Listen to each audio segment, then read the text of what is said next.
जगह पर बैठ जाएं।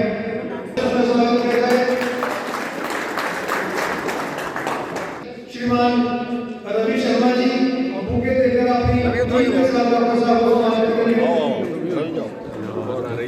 मंडलाध्यक्ष रवि शर्मा जी, राजेश शर्मा जी जो वीडियो मोर्चा के मंडलाध्यक्ष हैं वो अपनी टीम के साथ, और यहाँ पर बैठे कुलदीप जी, हमारे पूर्व जिलाध्यक्ष डोगरा जी। गुजरात के विभिन्न हिस्सों में सौराष्ट्र तमिल संगम होने जा रहा है। सौराष्ट्र तमिल संगम 17 से 30 अप्रैल तक चलेगा। मन की बात के कुछ श्रोता जरूर सोच रहे होंगे कि गुजरात के सौराष्ट्र का तमिलनाडु से क्या संबंध है। दरअसल जयचंद्र जी ने बड़ी ही भावुक बात लिखी है।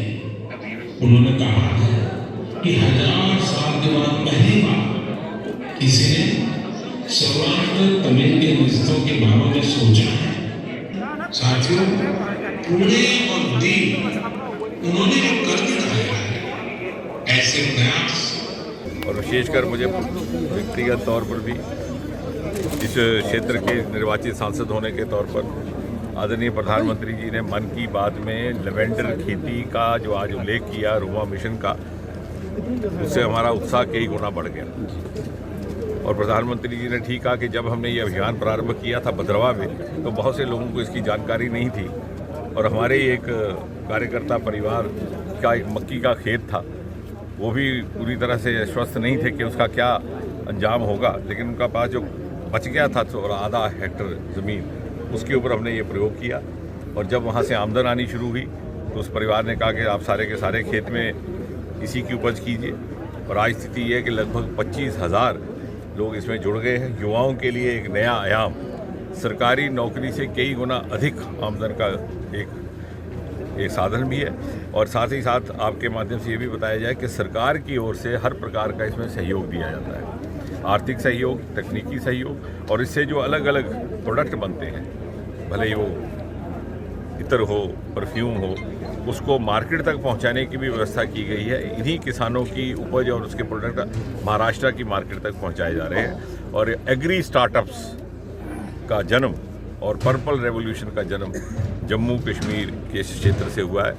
इस लोकसभा कॉन्स्टिट्यूएंसी के एक बड़े ही सुंदर संभाग भद्रवा से, इसके लिए हमें गर्व भी है। और मुझे विश्वास है कि आने वाले लोगों में इसकी जो प्रधानमंत्री जी का आज संबोधन था उसके द्वारा एक जागरूकता का भी काम होगा। जी सर, बॉर्डर सीमावर्ती क्षेत्र में आज हम खड़े हैं, यहाँ से मात्र 4 किलोमीटर दूर अंतर्राष्ट्रीय सीमा है, दूसरी तरफ पाकिस्तान है।